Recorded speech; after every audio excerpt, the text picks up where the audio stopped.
G'day, listeners. This episode is proudly brought to you by our major sponsor, supshq.com.au.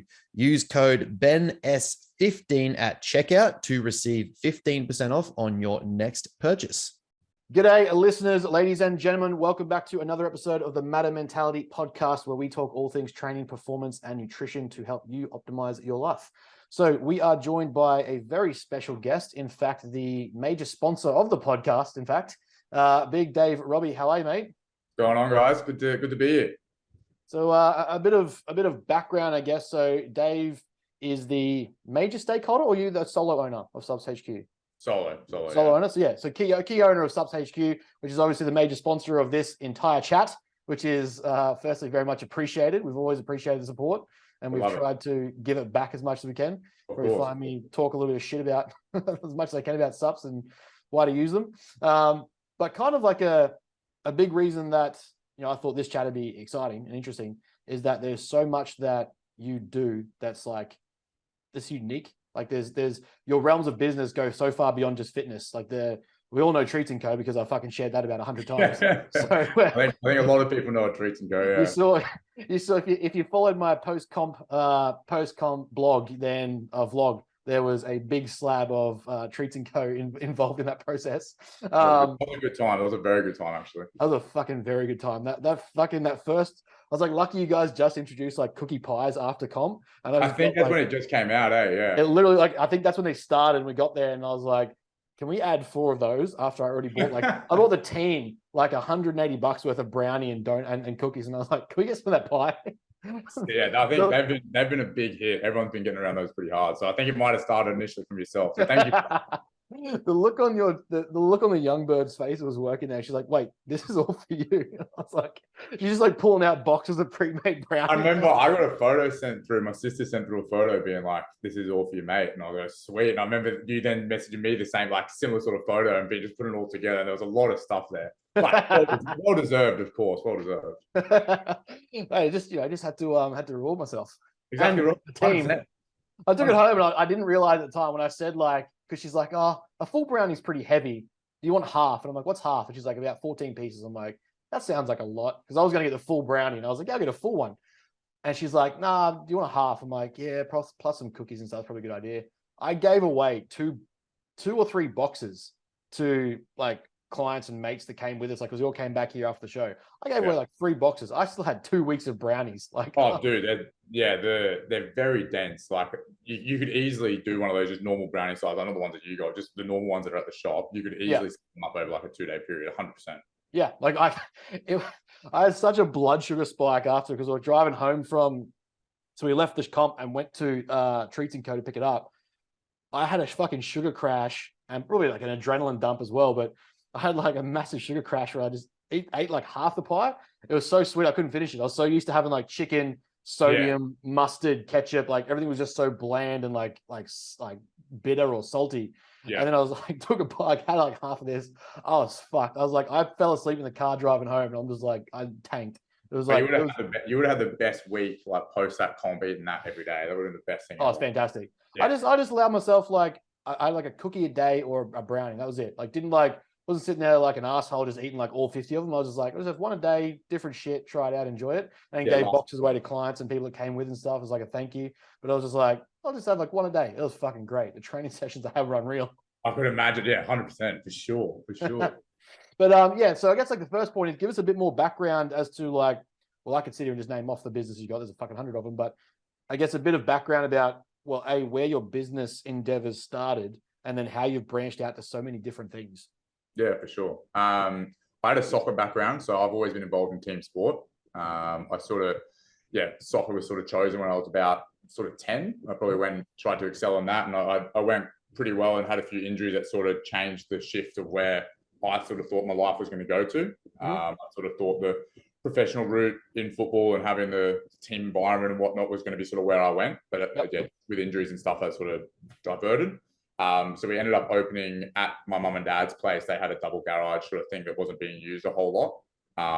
So I ended up, at the time, I was working as a PT at Jets, just around here in Calabar. And then I moved into mum and dad's place to run the Velocity Fitness and Health out of there.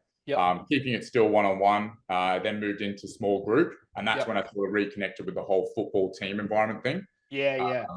That just sort of blew up quite well, which was sort of lucky. I think at that time, we're sort of talking at this period, we're talking about 10 years ago now. That's when sort of group fitness started to sort of kick off and start to sort of blow up a little bit. And because I had that team experience from sport, I think I was able to put them two together. We opened up the first gym. It sort of just kept succeeding, grew out of that, got to the second, and now got into this third one. So I think it all sort of came, like the velocity fitness and health aspect, the what sort of kickstarted all the business stuff came from that group environment. And then as obviously you get bigger as a business, you need to have more staff on board. And then again, only at the sessions where you're physically taking group environment sort of sessions and whatnot, you replicate that from a staffing point of view. And I've sort of got the best of both worlds. And then it just sort of, flew on from there to open up the coffee shop that's attached to the gym here. Then we went into the first sub store, which is Power Subs Wynnum, then the second sub store, Power Subs Indro, the third sub store, it's about to open up in a few weeks now, Power Subs Strathpine, and then, with Treats & Co, as you mentioned. So it's, and having the Subs HQ on the side of all that as well. So it sort of all just grew from the gym and the group fitness thing. I sort of always been around a lot of people from a team sense, and then sort of, blew up from there, and business opportunities arose, having the good support staff, and it just sort of all coincided to get to today, sort of 10 years on from when it all kickstarted in Mum and Dad's garage. So it's cool in that sense to look at it that way, and that's sort of how it's sort of transitioned to be where it is now. Hey, it's funny how many success stories come from a garage, hey? Oh, the garage, mate.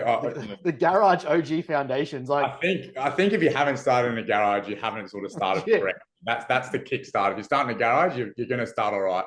Mate, ours was a COVID apartment balcony.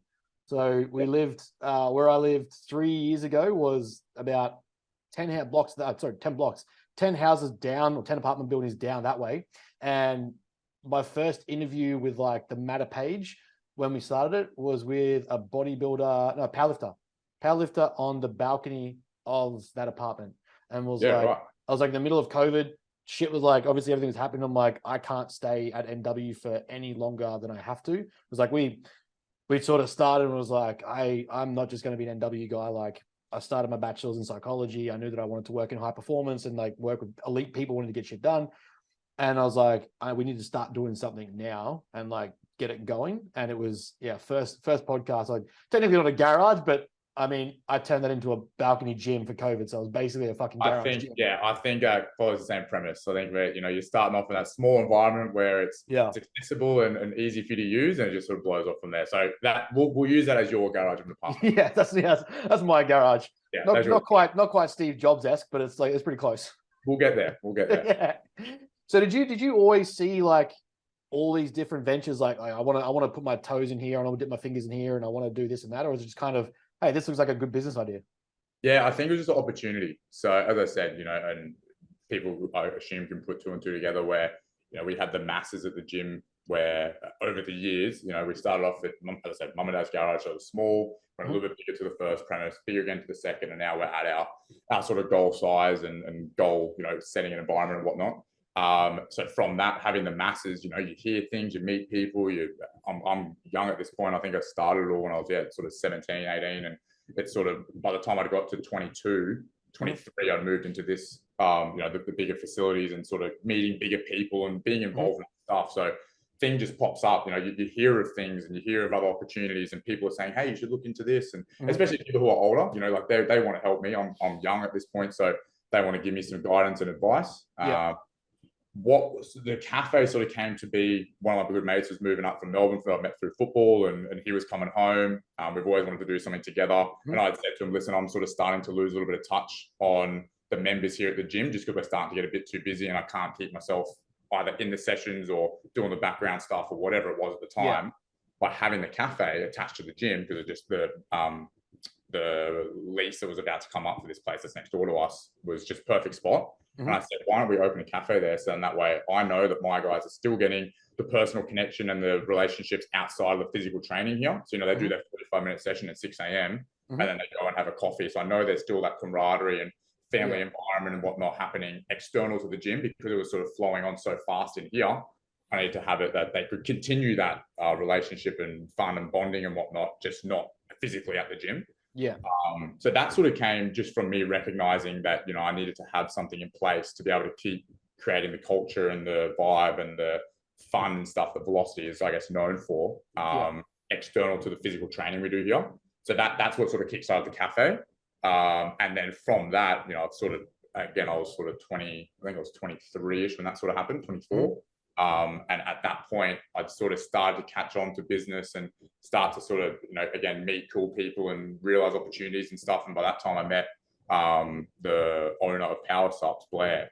And we just kicked off, you know, we just immediately became good mates. He's a few years older than me, but I think he probably saw me a little bit in himself. And we, sort of just became awesome mates from that.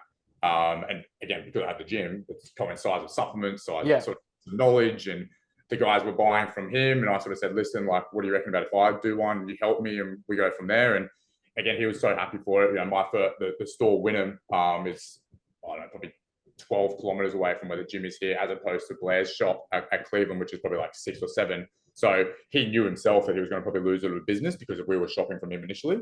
But it was all, again, the opportunity arose for me through him, and he was happy to sort of guide me through that, again, being slightly younger. So it's that sort of stuff where I think I never really had the plan to be like, I want to have my finger in all these things. It was more just that opportunities were presented. I think, you know, I hit it off with the right people, and they sort of saw something good in me as what I sort of saw in them, from the vice versa age thing and whatnot.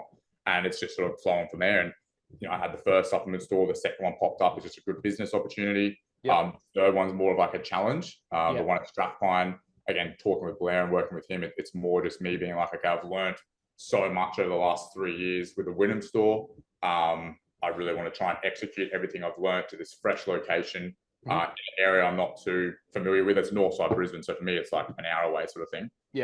So I'm not too accustomed with the area. I'm not too accustomed with, you know, a few bits and pieces out there, but the things that I do know, you know, like controlled environment sort of thing and knowledge, I want to try and put that into a test of this last sort of facility and see what we can do. So I think, over the years, it's not necessarily I set out the goal of being like, I want to do A, B, C, D, E. It's just sort of been something that's just spiraled on. I've got such a good support network from home, you know, friends and family and stuff. The gym, the girls that work for me here are heavily involved in not only what I do here, but also the other business opportunities I have. And then even staff that allow me to be able to step away from the gym a little bit to go and do my other ventures, or the guys that are at the sub stores or the cafe or Treats and Co to allow me to come back to the gym. We all sort of work in really well together, and that's massive for me to be able to achieve what I want to do. And a lot of credit goes to them in the sense that they're happy to, you know, support me in that way as well. End of the day, yes, it's their job and they understand that, but it's also just that bounce and forth, back and forth sort of environment that I guess we've created over the years to have me be able to continuously chase the I don't know, the fulfillment or the business opportunities that arise. So it's very, I'm very lucky in that sense. It's awesome. Yeah, and like, I guess that would, it's shows how important it is to have like good values and I guess morals in business. Like, we were kind of talking about before off camera, but where you claim to have values, or where you may have values, and then as a business it isn't displayed or shown, or like your business ethics don't show it. Obviously, having that team environment, wanting to have that connection, wanting to have that like family involvement, wanting to have like a supportive environment in just starting with Velocity, like that, you can see how that's expanded outwards to the other ventures where you're kind of like creating a team network, a family network.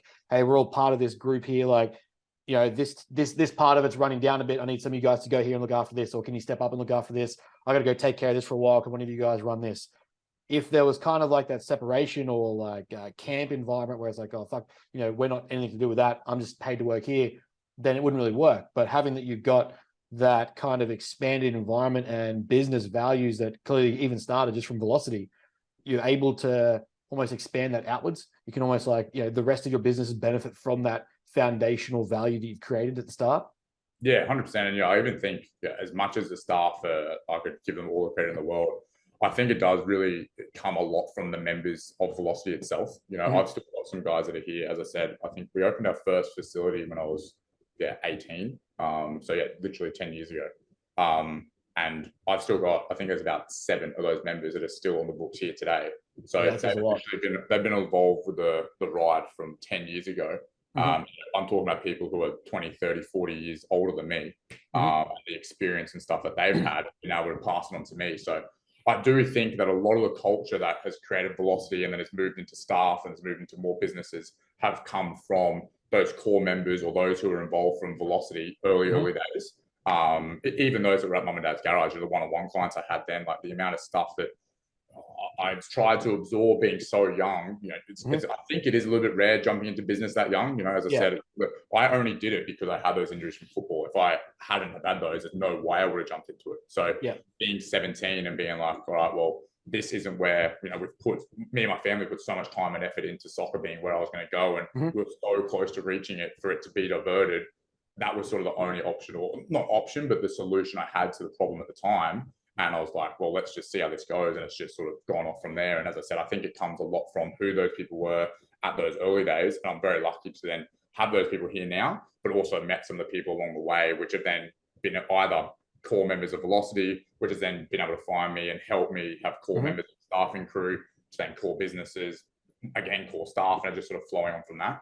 I think it has been a blessing of, it's not necessarily David doing all these awesome business decisions. It's more so the support and having those people behind me that either push me or assist me or guide me or give me opportunity, whatever it might be. I think that's definitely something that, because there's so many different businesses, not just one, that flexibility, like you said, where the staff are so involved and that going back to the members and people that have been so close to all of it has been a huge testament to the success that's sort of gone on over the last 10 years. It's a bit of like, it's a testament to the community values that you build as well, right? Like something that we push, like one of our, so we refer to them like the 5 elements of success when you work with Matter. We've got, training, nutrition, psychology, education, community. Community being that like no one is an island when it comes to success, whether I go pro status with my bodybuilding career, whether Matter turns into like the incorporated business we wanted to with like a 7-figure income down the track, whatever it may be. None of those things, though I might be at the head of it, is me by myself, right? Like I can't do that on my own. Having such a community behind you where, they can see the work you're wanting to do, or they see the work that you put in, or the amount you care, or the way you give a shit, the way that you're involved, especially as like if you own so many different enterprises, to be involved at that level and see you trying to put in the work, they're obviously going to appreciate or connect with that, or like, show that it sees that you give a shit. So they're gonna be more inclined to give you that support or encouragement, or like, hey, this business idea started here, or like see this financial advisor, or go talk to these guys about this next product. Like that incentive then isn't just to look at it as a number. They're not just a dollar value that walks through your door. Like, well, you're part of the brick and mortar here, you're part of the family. And because of that, we treat you like that. And in return, well, they'll treat you the same way. Well, exactly. I think even what we'll talk about before off camera in regards to having, that recognition where you've been involved with something for so long, and just having the simple sort of bits and pieces in place where you get respected on both levels, it's all mutual and whatnot. The amount of mates that I've had, Power Subs winner, I started with one of my best mates. So, that there, I went to him and said, it was awesome. I love the story of it being that, me and him were talking all the time, and he was saying like, I hate my job, like I hate what I'm doing. And me knowing him personally as well, knowing how better he could have been doing than just that environment at the time. When I spoke to Blair about the store, I knew it was going to be something that he would jump on, and he jumped on it straight away. And the success of Power Subs built from that. And I think that's where, as you said, it's not necessarily that in this instance, TJ wasn't just a number. He was just someone who was the perfect fit for it. And I knew that I was so confident in what I had to offer and what he had to offer that we could go into that together and be like, at the end of the day, he's moved on, but he will always be a key part and will always give me input. I'll always ask him for help. Like it'll always be a mutual respect where it is just so much more than a number. And that then applies to, some of the guys at Velocity who I've had coaching me for 5 or 6 years now, business decisions where theoretically it has nothing to do with them because they're, doing other aspects that don't involve them in that side of Velocity. We still go to them, me and the girls who do the back end stuff go to them, and they're physically on the floor. And we say, listen, it doesn't necessarily have anything to do with the actual programming or the day-to-day running of the classes here at the gym. It's to do with this, but we want your input. What do you think?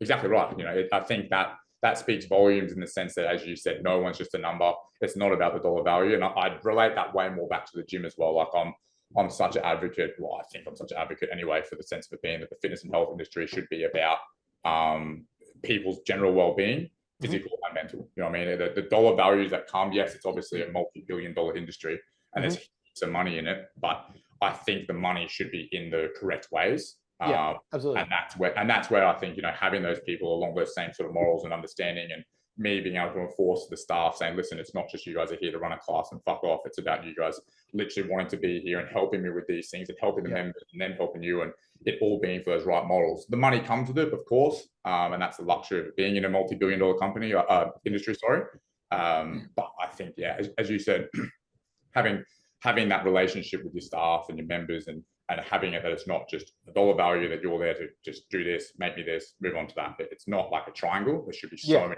pieces that are all involved. Exactly. And we could both easily attest to the fact, like having both started and founded businesses in and around fitness.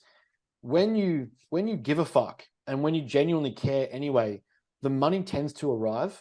Like when you go seeking money, it's often that you are continually trying to chase something and it's just a donkey in the stick, right? Like the donkey in the carrot. It's just always trying to be in front of you and you're trying to reach it and get to it.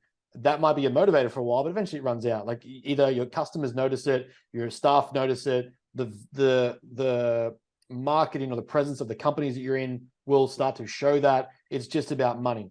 When you genuinely give a fuck, and I put a story up about this yesterday because I've had some of my clients running their own businesses, and I try to mentor them where I can with business and coaching in general. And one of the things I noticed is that when you genuinely give a fuck, and we're one-to-one in how I coach and prescribe and things like that, so it's not as group allocated, but just in general, if you're genuinely passionate about what you're doing and you're more ecstatic about someone's success or achievement or result than they are, then you don't need to have gimmicky sales tactics or manipulative marketing strategies or sales scripts or calls. Generally, people pick up on the fact that you give a shit and that you genuinely want them to achieve. And that's for me, one of the biggest things we've found in how we sell everyone is I don't need to come on with a call with this pre-written out script or jump onto a consult with someone and be go through the 5 points of how Matter sells you. Yeah. It's literally just I know what I can do for you, but I'm more excited that you'll see it and you can get that result and sustain it when we're done. I want you to be able to tell me to fuck off because I don't want your money forever. I don't want you stuck in my system for 2 years, 4 years, 6 years. Unless you want to be a long-term athlete, then generally I want to work with you for a while, but I want you to come and go because you've learned enough to leave. I don't want your money stuck in my system, just repeating, spinning a wheel. You fall off, come back, fall off, come back. I want you to pay me to learn something and achieve something and then be gone. And if you come back, it's because you've got a new goal. And that for me, I have found is tenfold any sales script I've ever had or any sales tactic I learned working in sup stores and things like that, where, there was genuinely trying to push sales versus care for the client. My store, and I didn't give a fuck saying this to be honest, but my store was the largest, the highest average store per transaction. And I never once used a sales tactic on a client or a customer that I didn't think they needed the product they got or didn't benefit from it. Whereas I'd find stores, I'd get customers come to us this other store was selling us $400 worth of stuff. And you're okay, how much of that did you use? Oh, still going off. I'm okay, now I've got to build trust back with this client, with this customer. Now I've got to get their investment or interest back in the game. Now I've got to start with a smaller hanging fruit and build up their excitement to the result. They've got to get a result from that product to buy my trust back. Now I'm selling them one product because this dickhead's oversold them. Yeah. Now they're not interested at all. And the company's losing in general. If they actually just gave a shit and said, you know what, these 3 products are max of what you need, $150, start with these 2, add this one in, come back when that's done. If that's worked, great, we'll look at something else. If that's worked, you don't need anything, stick with that. Sweet, that customer's going to come back every month and see me because most products last about a month, as we know in subs. Yeah. That cycle's about a month. They're going to come back, see me again and go, oi, those products work, this one didn't. Okay, well, let's get those 2 again and try this one. Yep, that works, sweet. That genuine passion and enthusiasm for someone's success beyond the dollar is what brings you the dollar. I think it's just the moral compass as well. I think we were talking a little bit about it before we started chatting on air, but I think more so, if we saw more and more, we're talking about big business and, transitioning from small to medium to big and whatnot. I think you genuinely find, end of the day, the money value is there for some people. When you're in big business, there's money.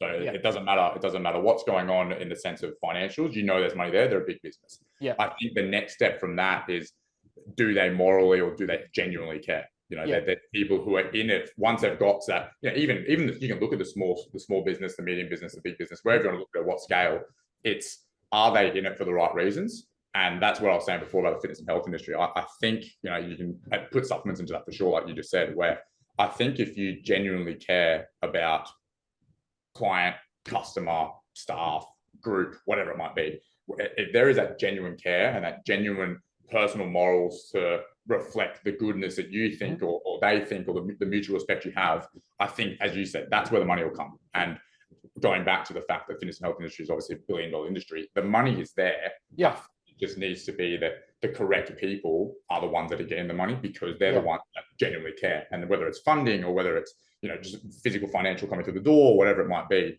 that's where I see it being, that I would love to see the fitness and health industry having it more so. I actually had coffee yesterday with a good friend, and we were saying the governing body for fitness aspects just isn't there, and support that we need, or the advice and guidance from an upper level to then pass down so many dimensions to get to your small gyms that have 20 members, whatever it might be. It's not there. So it is just a dog-eat-dog sort of world, and that's where the morals aren't shown. I think if it was to be more so that it was based off moral support or moral thoughts, you'd see a much better industry. The money's there, as we said. We know it's already there. So it's that, the moral compass of people guiding people for the correct reasons, and not thinking, all right, there's this money to be made. How do I make it? There's these issues that need to get addressed. Let's address these issues, as I said before, physical, mental, whatever it might be, from a well-being sense. And because we're doing it for the right reasons, everything else will fall into place. We know it's there. It's just going to come whatever way it needs to come. And we're chasing it this way. Other people will chase it that way. That's fine. But in a roundabout longevity point of view, I think, as you said, doing things for the right reasons in business, in my opinion, is definitely going to be a much better way to, whether you succeed in a shorter time frame or a longer time frame. It's the best way to do things. I find, especially in a to kind of tie back to that, especially in a service-based business, if you're I have this kind of philosophy around service-based sales. And that is that you sell to the customer twice. The first time is the time they agree to jump on with you, and they agree to join your system or your service or whatever it's doing. The second time is every single week they pay to see you, because you're buying back their service every single week. In order for especially in online coaching in such a international waters kind of space, they can drop on the whim. You can sign contracts and say, look, we prefer a 2-week notice so that we have time to offboard you on the system, bring up marketing for someone else. But if someone's a dick, they can just leave. Though we've held our end, there's no regulation to that. So every single week, I am reselling to the same person based on my excitement, my enthusiasm, my adherence, my accountability, my check-in, and that I want them to achieve and get a result. So, if I'm in it for the wrong reasons, eventually that's going to show. And that second time that I'm selling, which is every other week after I've sold them, they're going to drop off. And vice versa at a gym. If you know that you're at I'm just trying examples here, you're at any time, you're at a snap, whatever it is, and their ploy is purely just to try and get more numbers in the door. If they're not really invested in you, and it's just simply just churning numbers or churning the base, you're not going to stick around. You're going to see that the gym isn't being upgraded. There's no incentive. The manager's rarely there. The PTs are never here or never on the floor excited to coach someone. I see them checking their phones when they're coaching, which is a fucking peeve of mine. I feel you. If that's happening in your gym and you're well, okay, you don't give a fuck about your members. You care about the dollar signs and that they signed up. If they've signed up and you're pulling that, they're going to leave anyway. So it's in your best interests to have some moral dignity and put the effort or the ethics into your system that favors the customer or the client, because then they will favor you. And in a market where there are 10 million fucking gyms doing the same thing, the only standout is you have new equipment, which, let's be honest, in 2023, it's Hammer Strength, Arsenal, or Matrix. Yeah. Maybe Prime if you're lucky and you got big dollars. In your conventional layout, the only difference is whether or not your gym gives a fuck about the client and the member and what they're doing and if they're succeeding. If you just got there's PTs, they go I do 80 sessions a week. Cool, but I see you with the same maybe 5 people. The rest are always different. So that tells me your sales number's high, your retention is fucking terrible. Yeah, exactly right. What is that? How are we assessing that? And again, it comes back to what you said. Where is the marketing oversight, the business oversight, or the encouragement, or the standard practice of what are we doing as an industry? What are we doing as people to make other people better? You start getting these online influencers that, I've got 250,000 followers, do my booty program or join my coaching system, and same process to customers that get sold dog shit subs for the fucking, too much money. Once they get burnt by that coach, I've now got to build back their trust. Yeah. We have to put out so much marketing and content because I don't have a 200,000 following social media platform. It's based on the evidence I put out, the constant interaction, client results and the people talk for me. So I constantly have to put out stuff that proves I know what I talk about. I'm not full of shit. I'm not just going to take your money. I want you to succeed in order to counteract the fact that amongst our industry, there's people that just want to churn your dollar. They just want you to come through, turnstile through the system. You're in the dream world. You've got in a ride. You got out. And that's where I see the spiraling of, like, going back to the mental health aspects of things. You know, I'm quite lucky. I haven't suffered too much over the years. You know, I think everyone goes through their own little bits and pieces, and I'm quite fortunate that I've been very blessed that I haven't sort of gone down that spiral anyway. But I do think that that's where the stem of things is going back to that social media sense. And I've tried to avoid it so much because it did sort of start to work its way into actually getting to me a little bit. And I think that's where social media comes into things, and the influence in the fitness and health industry. And again, just being a money-making scheme, where that's where the mental health issue starts to come into play. Yeah. And that's sort of where the issues are, where, again, having a governing body potentially could add an element to controlling that aspect. Again, not necessarily avoiding ignoring the financial aspects of this, now going to the mental health aspect. I just think that, if we could look at having those things in play, or limiting the influence of social media or whatever it might be, whether it's just things that people see or whether it's people endorsing things or whatever it might be, I think that's where, if that could get changed from the mental health aspect of things, and that spiraling, you know, as you said, building trust and having to work with people when they're at a low bottom and bring them up to being happy or advanced or whatever. I think that's an issue in itself, where I feel for people who especially are in that one-on-one game like yourself, where, you know, the group fitness environment is so much better from trying to bring people back into things from a easier sense. But you know what I'm saying, where it's just, there's people here, so you rock up and you've got 25 people in a class. If you have the correct culture there, you're automatically walking into a great environment. Right? Everyone's hype.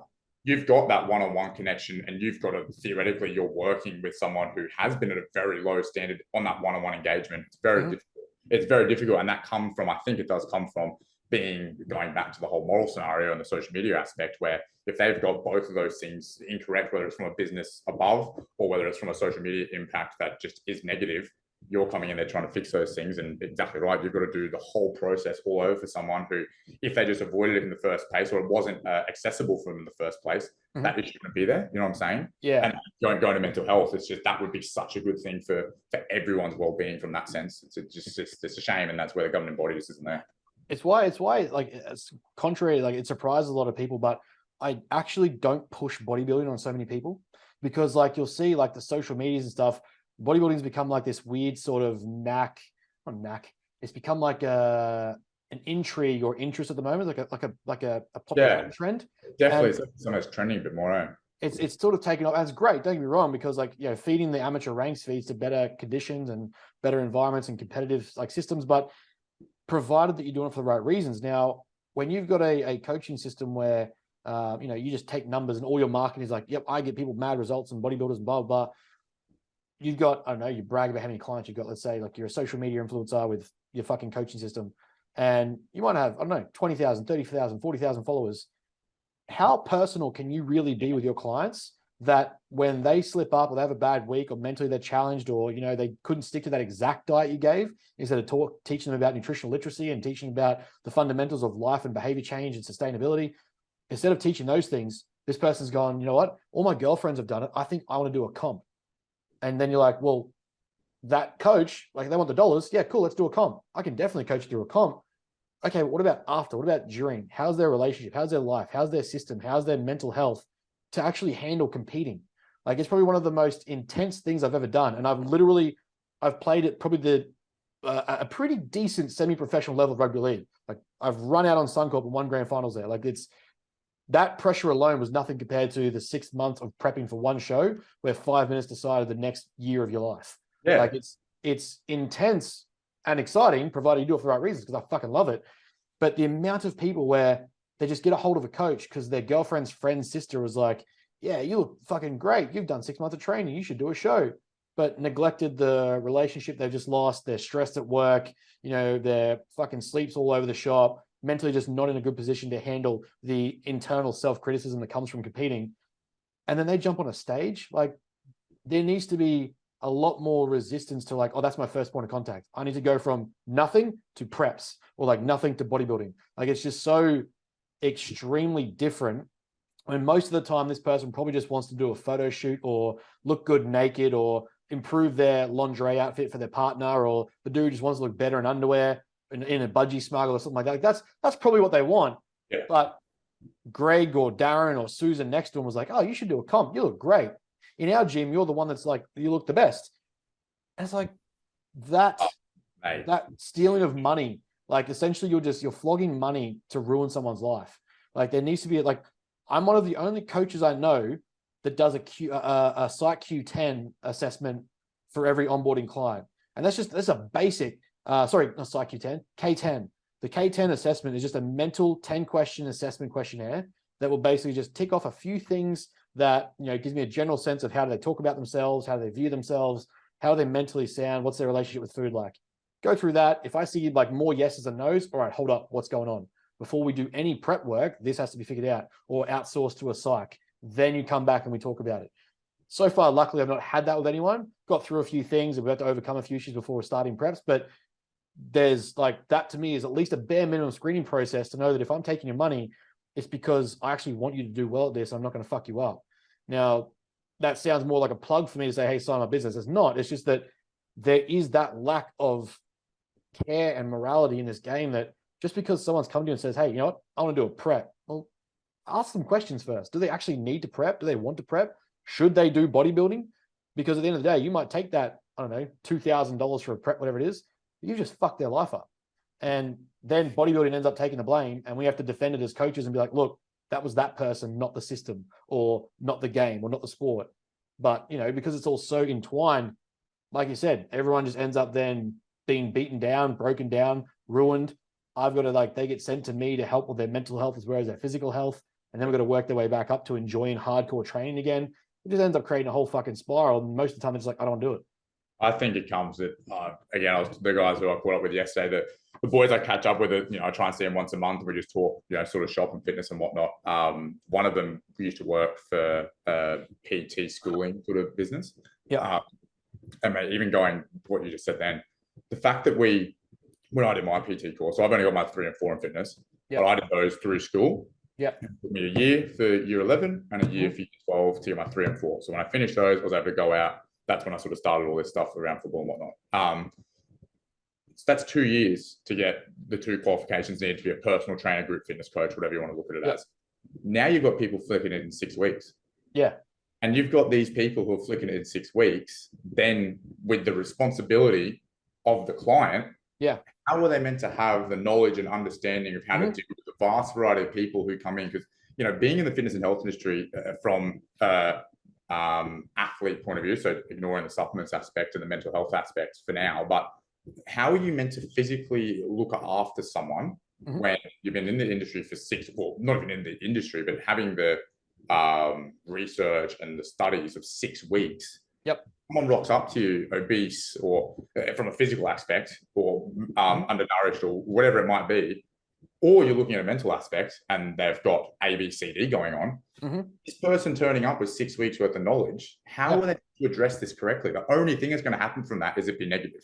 Yeah. And then we're now looking at it from that sense of, as you said, all these people are now in a bad state, and the ones who have the experience, the knowledge, the correct studies, the ABCDs to fix these people are getting bombarded with all this shit, all because it's come from back from that money scheme where, let's flick through 20 people every 6 weeks at $1,000, $2,000, whatever it is. Let's just keep rolling on those, putting them into gyms, and you go fix it. Like, it's all right. We'll talk to you never again, but good luck with everything. I've just got $2,000. That's where it starts from. And that's what I'm saying with the industry, where I think there's just so many people now going into the realm of, I want to be a PT. I'm going to go do a course. It's going to cost me $2,000, $5,000, whatever it ends up being, which is significantly more than what it was, again, when I did mine. Yeah.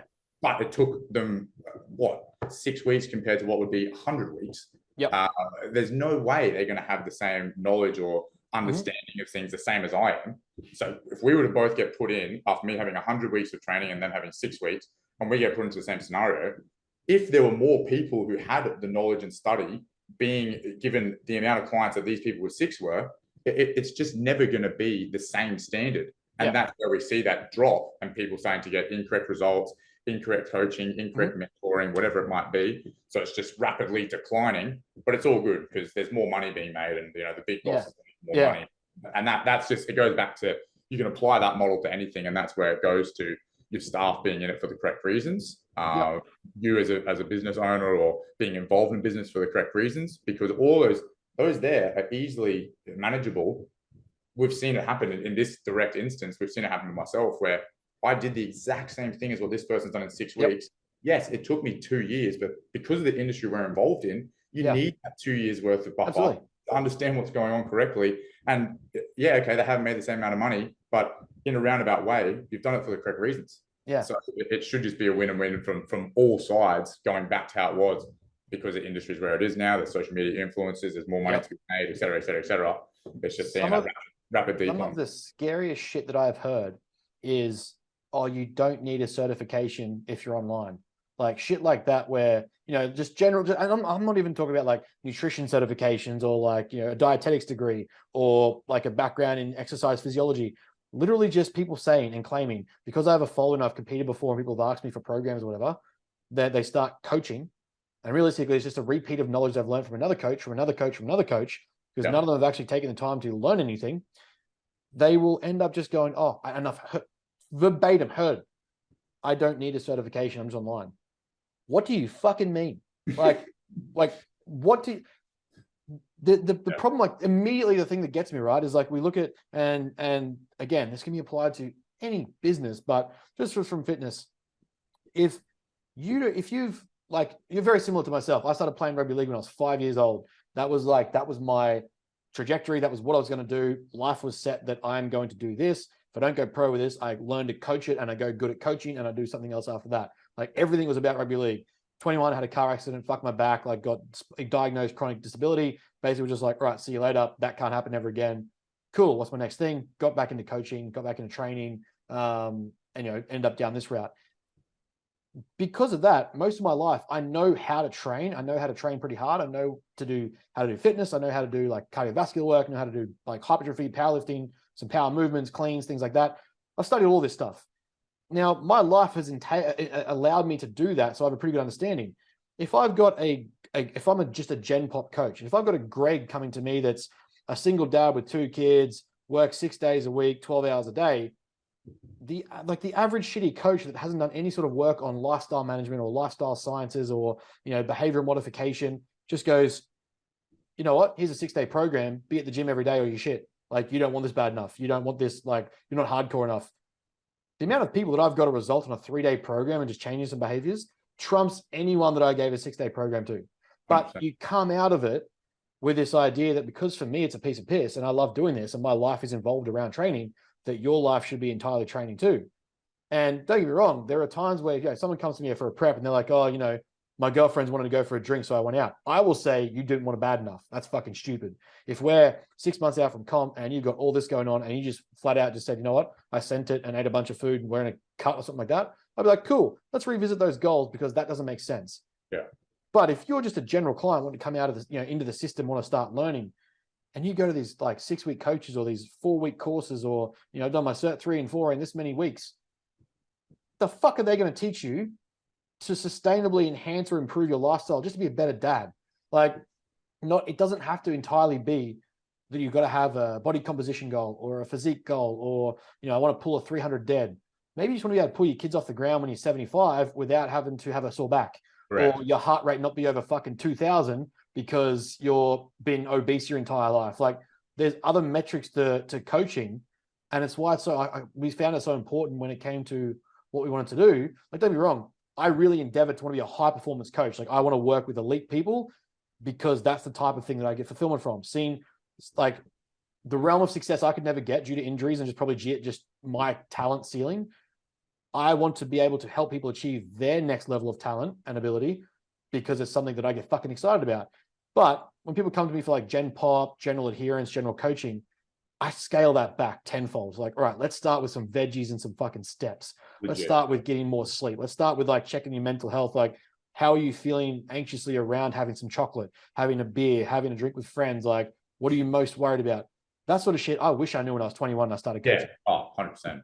100%. I think it also, something just from what you've said there, I think something that we talk a lot about here at the gym, where because with our classes and how our gym runs and whatnot, we have a few different programs that run through, and we're very fortunate that our coaches here are very good at their distinct class program. So, for example, like we've got 3 or 4 very good CrossFit athletes that run our barbell and our fundamentals. We've got some very good endurance athletes that are very good at our Get Fit programs. We've got our very good hybrid athletes that are good at our Get Conditioned. So we sort of have our coaches and athletes sort of forming into little programs throughout the gym.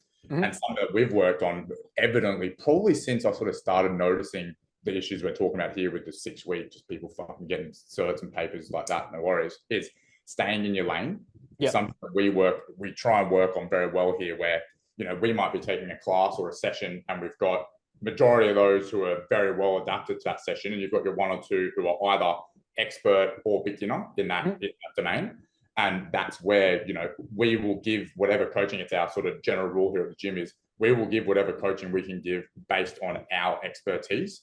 And as soon as it falls away from that, we call in a different coach. So, for example, myself and Corey, who's one of our, more, senior and advanced coaches here, and he's been here for 4 or 5 years now with me, is I will help people wherever I can. I'm on the floor a little bit more than he is. I'm around the gym a little bit more. He's a physio, so he's here just on a smaller coaching capacity. And I will say to the guys when I'm seeing them on the floor, I'll help you to where I can get you to. And as soon as they ask questions or their abilities getting beyond what I can give them, pass them on to Corey.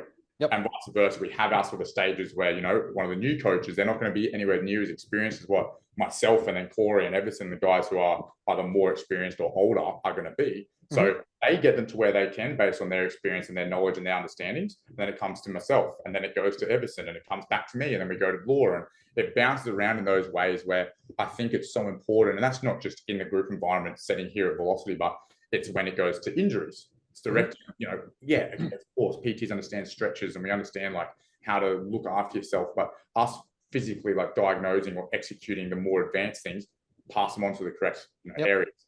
Mental health, pass on to that. Nutrition, pass on to that. Again, we get a broad spectrum of all this, but really in these senses where if you've got people who genuinely want to take a good care, we can't be doing the sense of it being, oh yeah, come see me, like I'll help you. Oh yeah, come see me, I'll help you, because we don't know enough in those things. Our job, theoretically, group fitness and what we have here at Velocity is we want people coming in, having fun, looking after themselves and doing it for the right reasons. Anything further than that, we will help you to get to wherever we can in our little sphere here. But if we need to pass you on, we're going to have to pass you on because we're not qualified enough.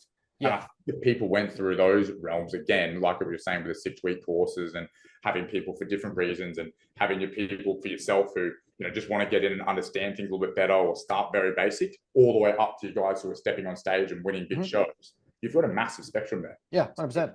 You have to be able to change your coaching or seek the correct industry experts to have the results achieved. And that's where I think, again, by doing these courses for 6 weeks, you don't get that knowledge. You don't understand. You just think, fuck yeah, I've got my cert 3 and 4. We touched on nutrition. We touched on physio aspects. We touched on psychology aspects, whatever it is.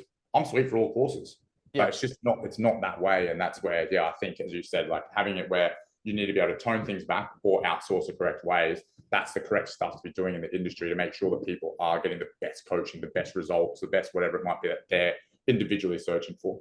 100%. Like that, I've probably learned more once I've 100% learned more after leaving my certs than anything that I learned in there. Like, don't get me wrong, like AIF was great for fundamentals. Like they've run a very good course there for fundamentals, but like the stuff that I use now to help people in conjunction with behavior change modification, psychology, performance training, nutrition, like all of that came from application, experience, knowledge, study, further development, upskilling, doing extra credentials. Like I took it upon myself. This is not enough. I'm getting too much resistance from clients. I'm getting too much change from clients. No one's like filling in their data, or people aren't doing this, or I'm not getting information, or I'm not getting the right spreadsheets, or I'm not getting the right feedback, or I'm setting too high an expectation. How do I come back? All of that came from me studying or upskilling outside of anything I did in Cert 3 and 4. None of that is taught at a Cert 3, 4 level. No. For good reason, because it is a starting point, right? It's like this gives you the basics. And when it comes to business, people seem to have this weird idea that admitting your scope or admitting your niche, and then once it's outside of that, referring on is somehow bad. It's a weird like it's like you're being emasculated or like you're being challenged. Yeah, it's like people are sort of thinking, oh, you don't know? Like, why do you not know that? Well, I don't know that because I need you to be able to get the best possible outcome from this. It's not that I don't know it because I don't know it, correct. But it's that you need to see someone who's completely qualified in this to help you get exactly what you need. I'll give you my 2%, but 2% isn't going to be good enough for what you need. So you don't assume that a chippy knows how to run plumbing. He might be a Reno weekend warrior, but the likelihood is for you to get that signed off when you've rebuilt your house and you want to make sure that plumbing connects to the fucking street sewage properly, is that you get a plumber and you've got a chippy. Exactly right. Same thing. You've then got a fucking Sparky to run the wiring. You're not going to get that plumber to be like, hey, bro, whilst you're in the walls here, can you also run this fucking copper this way? Like, you're not going to do that. He's going to say, hey, order of fucking procedure. I need the Sparky to run the wires before I run the taps so that, nothing gets fucking leaked on or whatever. Or, I run the taps before the Sparky does his shit. All these things. Like, you're doing that with expectation that obviously each one of those specialties knows their specialty. But then when it comes here, it's like, well, I can just be a master of all trades. I'll cover everything because I did Cert 3 and 4. And that's going to lead to, again, well, I can just get on the online space and claim that I know. And I can just in this international waters of or international, out in the ocean kind of shit, where less ruling or legislation applies, I'll just say what I want or claim what I want. And, my service gets X result. I've literally got a Cert 3 and 4. And I'm going to fucking coach you to a stage and tell you you're good to go. Now, don't get me wrong. There is very few prep courses. A lot of prepping people takes understanding in what we call our triangulated model of coaching, which is training, nutrition, psychology. To get someone on stage, no one of those three things is more important than the other. Training the physique takes just as much effort. The nutrition takes just as much effort, but understanding their head takes even more effort. When it comes to the point of a stage where everyone's completely depleted, self-doubt, looking at everyone else's Instagram, fucking looking what's going on. These people look better than me. Their photos are edited and I look like shit, blah, blah, blah. That shit takes effort. There's no course teaching that. In fact, it's something we're trying to put into a course, not as a credential, but just as a general upskill, learn what I've done in 10 years in 6 months. I want to try and make it a 6-month course because we saw that this stuff doesn't exist. There's no way to kind of guide that and say, this is what you can expect from the head when all this is happening. This is how you can tweak it or change it. Because there's no that level of coaching doesn't exist in your PT courses. But then when we get to it, you've got people who do that and then go, I can do a prep. I can coach people. Yeah, I can take you to stage. It's well, fucking, can you? What? Yeah, you can't really. Even if you like CrossFitting or something like that, can you really put someone through a CrossFit program because you've done your basic cert? Can you really coach a rugby league team because you've done your PT level 3? No. It probably requires you to go get your ASCA level 1. Yeah. Even when I did my ASCA level 1, it was all right, we've got a pretty good grasp here of conditioning athletes, but at the same time, to really work with professional teams, you need level 2. Yeah. Okay, cool. So there's scales even in that realm where, things matter and the morals of your business and ethics are in place to make sure that you're actually supposed to do what you're saying you can do. Yeah. For some reason, in this game, man, and this is the funny part, to tie it even back to finance or morality of money and business. When you take the time to do that, you can charge more, you can expect more, you can set a higher standard, which will in turn, and if you do it for the right reasons, result in you making the money you're trying to scam people out of anyway. Yeah, that's exactly where I think, having those governing bodies there, it helps so much. And I'm not saying that 6 weeks courses personally, I don't agree with 6 week courses, but I also, on the other side of that, see experience. So if you need to get your 6 week course done just to get the piece of paper, so you legally can get your insurances and all that sort of jazz, which is exactly what we have to do for our, in our industry, where I understand that aspect. What I probably struggle with and should have maybe touched base on further more before is that experience is so much more key values. And what you just said, everything that you learned during your Cert 3 and 4, it's awesome. It's a great foundation, but you need to understand that that is a foundation. So you should only be working with those beginner sort of people. As your time goes on, as your experiences go on, as your PD goes on, as all these things go on, and you're 3 years, 10 years, 25 years into things, that's when you start to grow with things, but you can pull on experiences. And going back to what I said at the very, very start of the whole podcast and talking together is that, I guess for me personally, when I started Velocity based off what I knew in the gym and fitness and health world, everything else came from experiences and opportunities and time and age and everything else that came with it. Advice from people who had already done it, advice from people who were older, input from people who knew more about it than I did. That's how everything sort of flew on. And I think that's more so where, talking about scalability and whatnot is not going from here to here like that. It's taking those ladder steps to get to where you want to be or where you need to be or where people want you to be, whatever it is, but doing the correct ways to get there. And again, correct ways, going to morals and whatnot. But I think it all ties into itself so well where potentially the whole outcome of this is just for people to just slow down and just realize that it doesn't need to be that you go from here to here like that overnight. You can still get there. It just takes time. And I had this conversation as, I'm working closely with, I'm a good friend of mine in her programming and trying to get her as a better athlete from a CrossFit point of view. She wants to do a lot of comps and she has great foundations and great supports. And I keep just emphasizing to her, I just say, listen, like, I know you want to be as good as the others here at the gym. You just haven't been doing it for long enough. And in 5 years' time, you will be unreal. You just need to understand it's going to take 5 years. And that just applies to so many more things. And I think that's where, again, you're in it for the right reason. In this instance, I'd like to think I'm doing the correct thing by her. In other instances, I see people do it completely incorrect because they would address that situation and say, yeah, why the fuck aren't you doing this? Like, you just do it. Like, what's going on? Because they don't know how to address it correctly.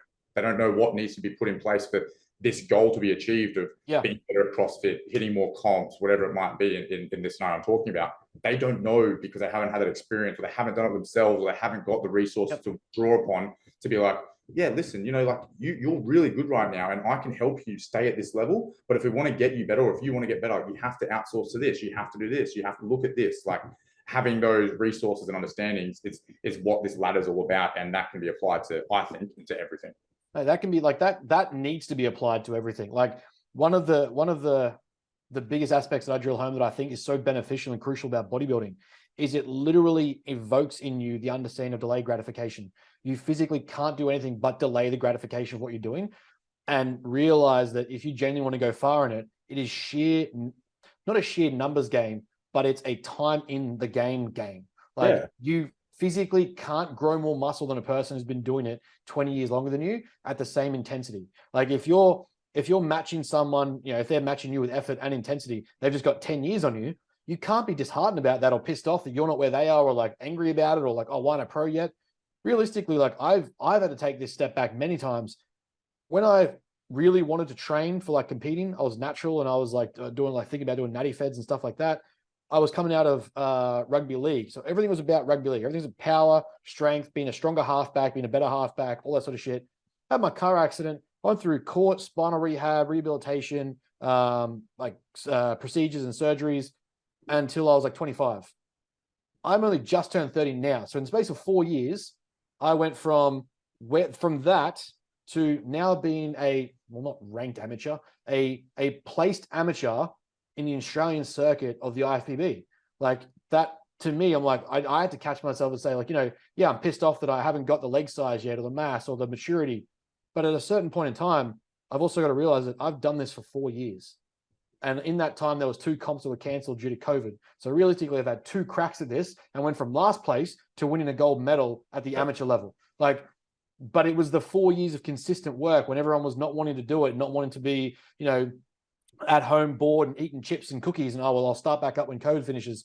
We went and found the fundamentals we can have on the balcony to make sure there's equipment there, make sure that we're starting the business out, make sure that we had plans in place so I could still train and do the bare minimum. Like, what can I do to stimulate growth or maintain muscle tissue or not just get fat? Okay, we did that. Then the gym's opened up. Okay, let's go back into it. Let's get into it, ease back into our programming. Okay, if that level of intensity is there, that level of consistency and effort for the next 10 years, and I've said this about everything to do with business, sales, education, study, whatever it is, as long as I'm willing to not quit and do this longer than anyone else is willing to before they give up, I don't have a choice but to succeed. Yeah, it'll be sweet, for sure. It doesn't matter what that is, doesn't matter how it's mapped out, doesn't matter if it's whether you want to be a fucking nurse, firefighter, whether you want to start your own business as a fucking multi-million-dollar company, you got some fucking invention you're creating, a fucking health or physique goal, just generally being less fat or unhealthy, whatever it is, the fact is that it's just a time in the game aspect you got to consider. And I think also, just to cut you off quickly, I think also for that sense as well, it doesn't need to be that you're the best ever of all time doing those things. it's you reaching your own best. Yes. You know what I mean? It doesn't need to be that. Of course, everyone compares themselves to everyone else, and that's great. You know, you need to have a comparison point of view in some instances and occasionally throughout your life to gauge growth. But I think, as you're saying, like for you, it's been awesome. You've done great. You've got a gold medal and all these sort of things. But potentially, and I'm not saying this is the case in any way, but that might be your level. You might reach. It might be. You might reach the best of the best, and that is awesome. And for everyone individually, they need to realize that that is their best ever.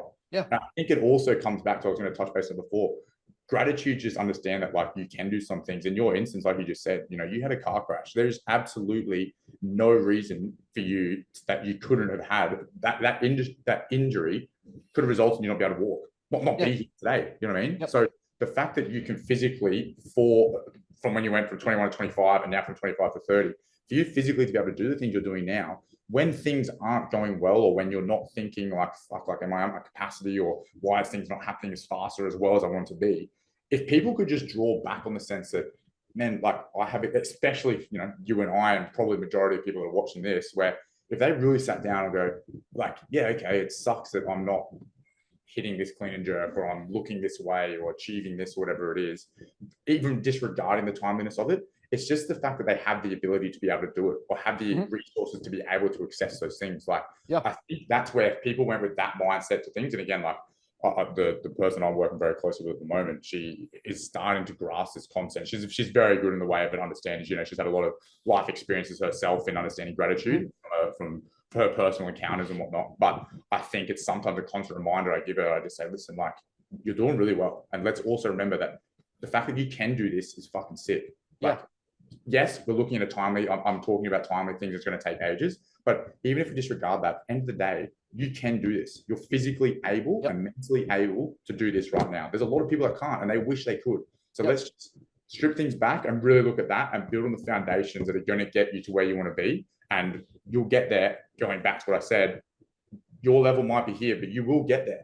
It might be where you want to be in the sense of the best ever, but you're going to hit your maximum capacity. That's going to be unreal. It's going to be the best feeling ever, because you've given it its process. You've realized that you've done well. You've got the accessibility. You're lucky and you're fortunate, and you should be grateful for where you are. Everything's going to be really, really good. Yeah. And like, I take that exact premise in the sense that if I know, like, I knew with rugby league, I was never going to make the NRL. I was going to work my fucking ass off, because to me, the thing to consider is if I know that my ceiling is 75%, if I don't give my max to that because I know, oh, well, I'm never going to be great, so, that sucks, like, why bother? Well, then I'm never going to achieve anything, and I'm never going to get anywhere. If I know that my like talent ceiling, or my genetic pool from a muscularity sense is 75% of what's required to go pro, I am going to give everything I have of that 75%. Otherwise, then we look at that and say, well, what if I only get 50% of that? Well, then it's 35%. Like, those numbers start to add up. Like, most of the time, before people even have the problem of genetics or talent or skill being the limiting factor, it's their work ethic and their desire to just enjoy it and think about it and put it in practice. Like, if you're willing to, like I said, repeat the same thing and just look at that time game and go, you know what? I get to do this for 5, 10 years, 20 years. Like, there's masters bodybuilding now. I can do this. Like, sure, I started at 25. I might, if I love this at 50, I'm still fucking doing it. Like, I've genuinely found something I love to do, and it allows me to help other people do something cool as well. I might not be the pro, but fuck me if I'm not going to push other people to be their pro best. And like, the clients we're building already have pro potential in the way I see them. So I'm like, well, if my motivation around the injuries I had and the problems I had led me to getting access to people that I can push that way to be their best and improve their life, it's almost a moral responsibility from me as a business to give my best, because it's going to make other people see that they can do it too. But if I'm just sitting there pity party, oh, I'll never be pro, so life sucks. Well, then life is going to suck. But when we look at that sort of, like you said, gratitude and ability and time, I can look at it and go, the exchange of what I want now versus where I'm going to be and what I want to achieve and the amount of work I want to put into it, I would much rather look back on my life across all the different ventures of business, the different periods of time, and know that once this clicked in my head, everything I gave towards something I was trying to achieve was given. And if I didn't get it, then it wasn't for me. And that's totally okay.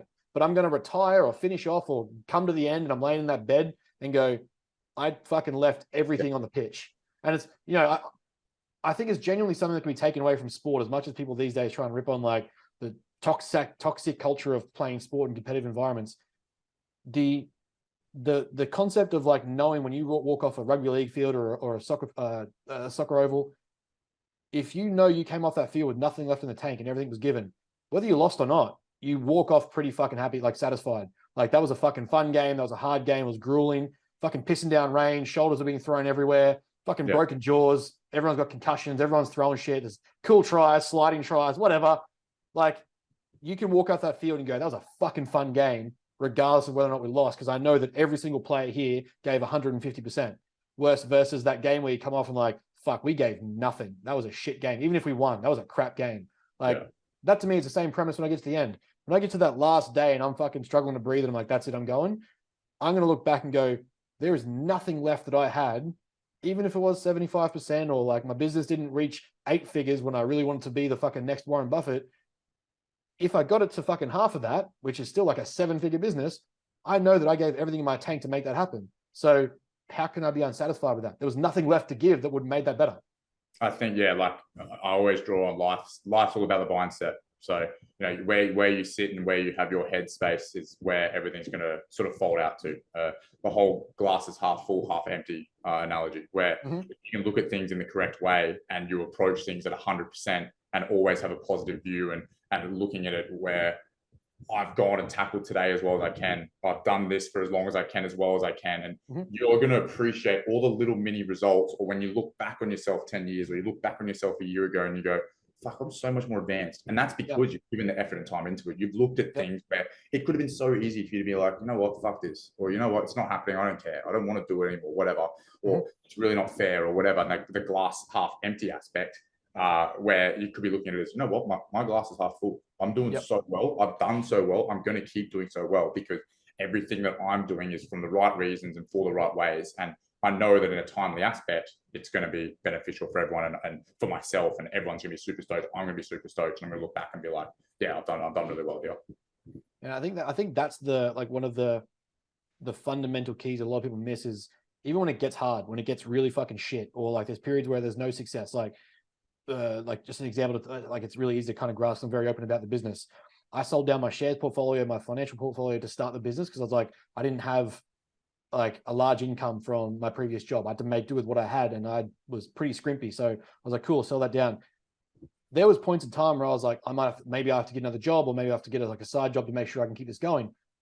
That to me, those points in time, like, can I do this? Is this going to take off? Like, how do I make this work whilst being different and not selling bullshit and gimmicks? But then it was just like it clicked in my head, or it was kind of there already, is how much just keeping time and looking at time and knowing that we can do this for, I've got to be willing to do this for 5, 10, 15, 20 years. Like I'm looking at 6 months in and being like, oh, it's not going to work. Well, that's where everyone quits. That's where everyone stops. That 6-month window or that 3-month window or that 4 weeks of your New Year's resolution or, a year and a half into your new sporting career. You're going up against people that have done this for 15, 20 years. And you're 6 months in or 8 months in or 12 months in. That's the point where it gets hard, where that first internal conflict, everyone's like, nah, it might just be easier to go back with the boys on the weekend and get the piss. Or, my mates are doing this around that old fucking Northside Brisbane glass table that everyone sits around and tells their stories on every fucking Saturday night. Like, yeah, you're right. It would be easier, but there is a reason why it's easier and why no one does it. Like there is a reason why when you can look back and say you've succeeded, you've achieved what you wanted, you didn't make that easy choice. The ones who succeeded made the harder choice, which was even when it fucking sucks, these businesses are risky, or I'm taking risk because, everything is a fucking risk. You're making these choices to risk it and to invest in it and take that chance. Like all the businesses you've invested in, like they're all a unique risk where you've gone, it'd be easier just to stick with the one that's succeeding or it'd be easier to just coach myself or just coach people one-to-one or just stick on group fitness. But you've made each one of those unique choices and gone, even though it's hard or the risk is there, I think it's worth what I'm investing and I can ride this out and I can see it through. I think way too many people kind of get to that first speed bump and go, nah, not for me, can't do it. Or there's too many things in the way. There's not. It's just that one hiccup where you're like, oh yeah, it's pretty hard. Yes, it will be. Like that's the point. That's literally the point. Like to get to something successful and achieve something important or that you deem important, it should be hard. Why would you want it to be easy? Yeah, I think it's very funny. The last year, I've probably slowed down a little bit now on trying to grow things with business. I know like just adding another shop to the whole realm of things and sort of contrary to what I'm saying, but I think, we and myself and my family, they work for me and closely with me. And then the girls were very close to my work as well, where we sort of sat down and said, like, I don't need to keep growing anymore. I need to like consolidate everything and really enjoy what I've got and what's going on now. And I think it's once that happened and I sort of took a step back from growing things and just working on things better, I suppose. I remember doing this and looking into cliche, like the famous cliche sayings. Yeah. And I remember when I sat down and did it over a period of time, like a month or whatever it was, and just like searching sometimes, or when I listened to podcasts or heard people say things, I'd sort of pause it and really think about the cliche. And I think if people did that and just sat there and just go, exactly what you just said, nothing, think about the one where it's like, nothing worth having comes easy, for example. If you really sat there and thought about that in different aspects of life, business, family, friends, relationship, personal, sport, whatever it might be, if you really sat there and adapted it to all those different columns, which makes up your day-to-day life, you'd be like, yeah, it just makes complete sense. And then that mindset just changes slightly. Or you go to the one where it's like, I don't know, any cliche saying really, and you just sit there and actually think about it. If we were to look at it from a positive view, or everything that we get to roadblocks during our day and it's adapted a cliche saying that you hear and you think, fuck, like, why are they saying this cliche saying? Like, it's so dumb, like, whatever. But you actually sit there and think about it and go, you know what? Like, that cliche saying is like so true. It makes complete sense and it's completely adaptable and relevant to my life right now. I'm going to overcome it. And if you adapted 10 different cliches to 10 different instances, imagine how much better everyone's mindset and thought process on things would be. How much more we could achieve. It'd be it'd be so sick. The biggest one for me, one of the biggest ones for me, is the premise of it's not the destination, it's the journey. That is literally the premise of bodybuilding. Like when I look at that, it's the premise of business. I was so fixated when I started, I was like, you know what? I can literally tell you the mind map. What do you call them? It's got like a mind map. It's like the online whiteboards where you can create mind maps and shit. I mapped out how the Matter Corp as an entity exists in 10 years' time. I can tell you exactly the realms and entities and divisions that we will have and where it's going, what we're going to do with it, why I want to do it for each one, because I think it's so important. Like, I don't want to just have world-class coaches and systems under me. I need to have community and social media so that people recognize and know it. Like, there's no point having a treasure that no one can access, right? So to me, it's like having this great system of coaching and skill and ability to help people also needs to be marketed and shown off. We also want to help other businesses succeed because, I don't believe in taking my success to the grave. I can't take my money with me. There is no next thing for me after I'm gone. Why not leave it here for who comes after? That's the whole point of a legacy to me. I don't become immortal. I help my legacy stays immortal in the work that I produce for other people. Like that to me is the premise that I leave behind. So, okay, so we need to help other businesses succeed and do it, like learn what's worked for us, make it easier for them, shortchange that distance, upskill the coaching industry and the fitness industry with courses and education. I can map that out over 10 years. But like you said, that whole outcome to me was like, this is the big picture. I'll be content when I get to that. And I was like, no, I won't. When I really sat back and thought about it, I'm like, I'll get to that because that was like a 10-year plan. I'll get to that and I'll be like, what's next? Yeah. So to me, I was like, well, rather than waiting for that to still just be not satisfied, I need to look at the satisfaction of the fact that I'm doing all these things anyway. Yeah. And then enjoy each part of it, enjoy the process of doing it, figuring out my body, figuring out my physique, overcoming my injuries to keep training. How do I tweak things or know where my limits are and push past them or not risk hurting myself or, all those sort of things. How do I enjoy what I do have or where I'm going to be whilst trying to get there? Because like you say, the cliches often have a reality to them. Dr. Peterson talks about it all the time where he says, the research is quite clear on it. We don't elicit positive emotion when we achieve our goal. That is a short-term dopamine hit of like achievement, sure. Yeah. But the actual establishment or facilitation of neurochemical releases of positive emotions comes in the act of striving towards the goal. When you're physically working on something important or significant to you, and the ratio of release of positive emotion is in relation to the scale of the goal that you think is high value or important. So the more morally or nobly aimed or significant the goal is that you've set, those increments of release of positive emotions as you get towards it get higher in relation to that goal. So, set something fucking bigger than yourself, above yourself, that you're trying to do for a collective of people. And each time you work towards it or you're striving towards those things, you're going to feel better than if you just waited till you got there to feel good. Yeah. And that when I was able to do that, I was like, oh, fuck. Like I actually love this process. I love the business of it, figuring out how to sell to people without being bullshitty, figuring out how to tweak people's coaching systems, figuring out how to, there's this weird notion in the comp prep realm where all macro coaches or comp prep coaches just give macros and they fuck up their clients. I was like, we could be different. How do I improve people's livelihoods whilst improving their physique? So one of our big systems is that you need to have goals when you work with us outside of your physique. It needs to be about your personal life and your career. So when we're working in something, everything's going up together. Yeah. That sort of thing to me, I was like, okay, I want to enjoy all these processes along the way to be different. The challenge of business, the challenge of my physique development, the challenge of my studies, so that it's not just, oh, well, I'm a doctor or a doctor of psychology or a master's or PhD in psych. That's when I'll feel good. Well, that's fucking 12 years away. I can't feel good. Like, wait to feel good then. That's a fucking 10th of my life just gone that I'm like, oh, now I'll feel good.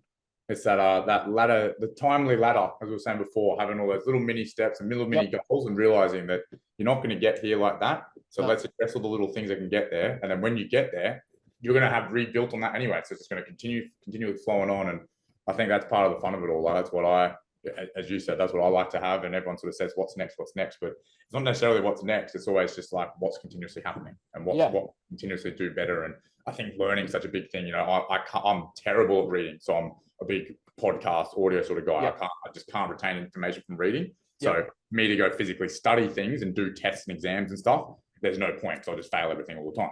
However, where if I know that every day I'm just building on things ever so slightly in different arrays and different areas, there's never going to be an end goal. It's going to be continuous fun and continuous sort of learning and manipulating and changing to get the best outcome in whatever that might be. Yeah. And I think that's an important point there alone is that, there's a weird idea that we kind of hit like the 25-30 window and that's it. Well, it's like, I've hit 30, that's kind of it. The rest, I'll work the next 40 years, retire at 70, live the white picket fence and then cark it and that's it.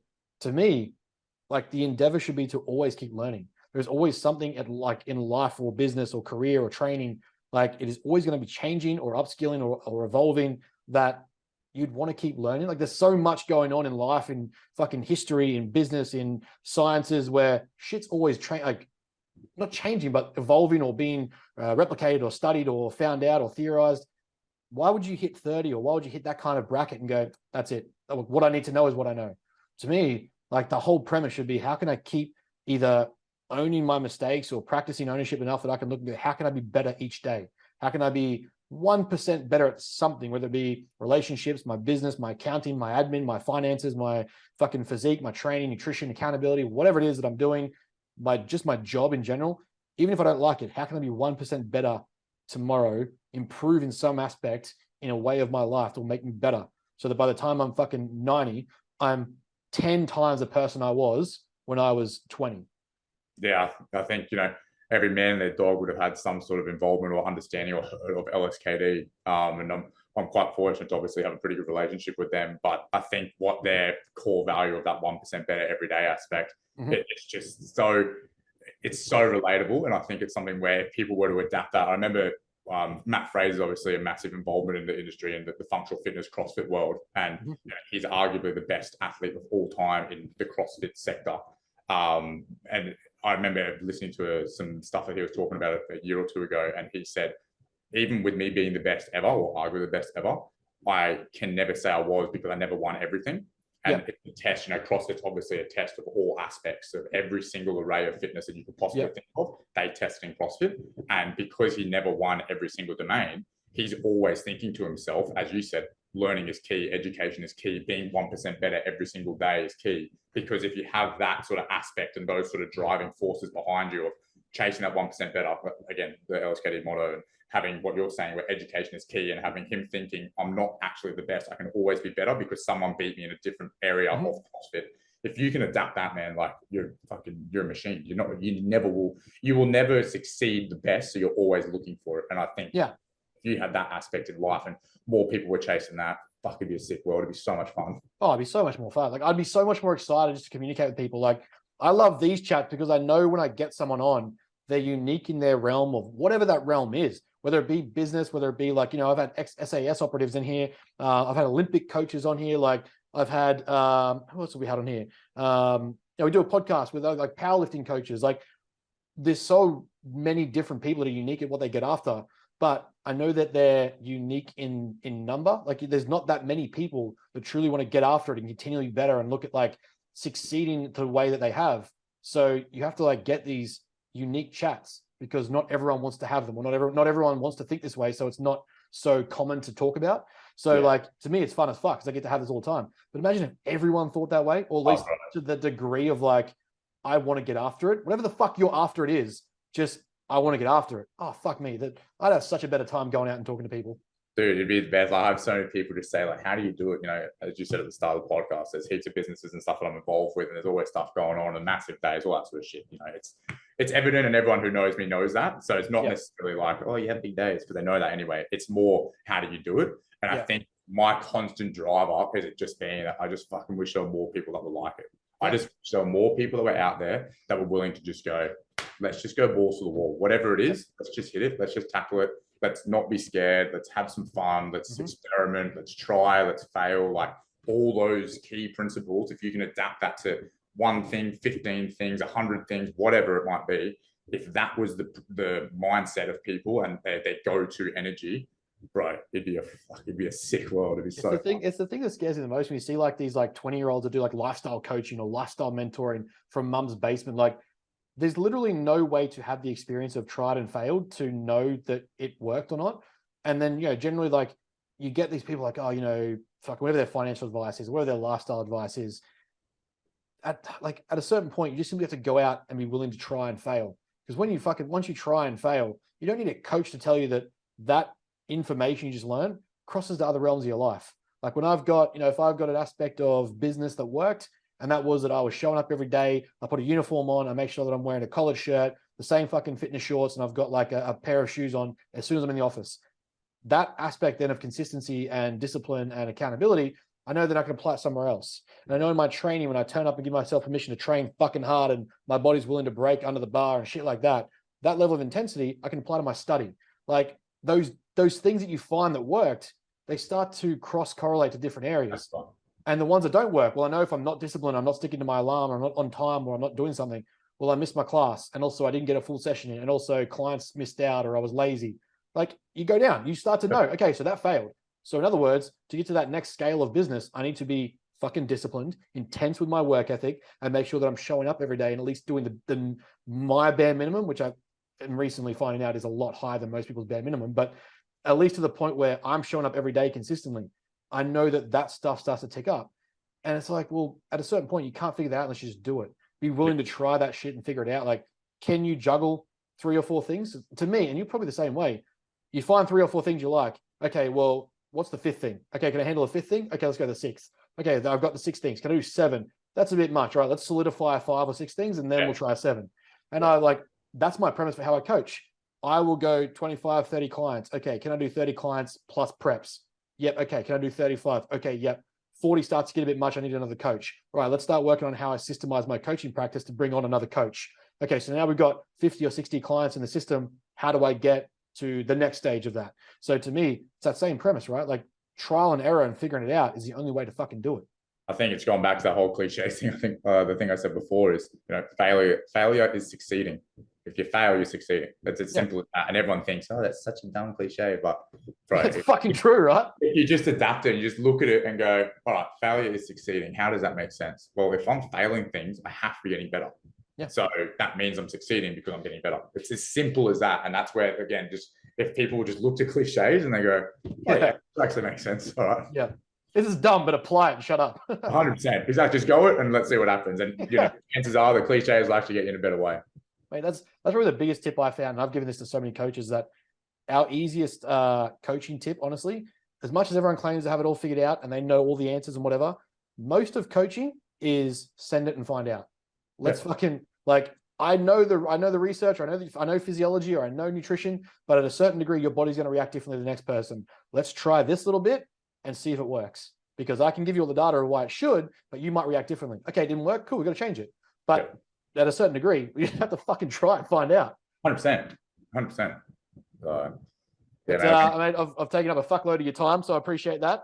It's been a pleasure. I've had a heap of good fun. I'm looking forward to hearing this one come out. We've got to fucking, well, you won't get much work done if we fucking catch up for a coffee. We'll just be chatting shit. Yeah, I know. We'll have to make sure we keep this in a monthly roster so we can actually get some work done during the month. yeah. Keep it fucking systemized. Exactly right. But yeah, new Power Sup store is opening up at Strathpine. What sort of time frame are you expecting for that? I aim in March the 13th, so I've just got to get some final bits and pieces all sorted. But yeah, I reckon the next 2.5 weeks we should be good to go out there, which will be pretty exciting. All right, guys. Well, you heard it. So if you're around the northern suburbs area, there's a preferred brand or company that you should go and visit for your supplementation. Or you know where to buy. you know where to buy, and it's more of a purple than a red color. Yes, correct. That's 100% correct.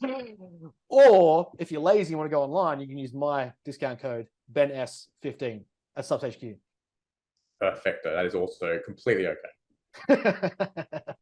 All right, mate. Well, I'll let you go. I appreciate you stopping on and having a chat. It's been great fun, and no doubt we'll have several more of these in time to come. Mate, it's been a pleasure. I'm very much looking forward to it, and we'll talk soon.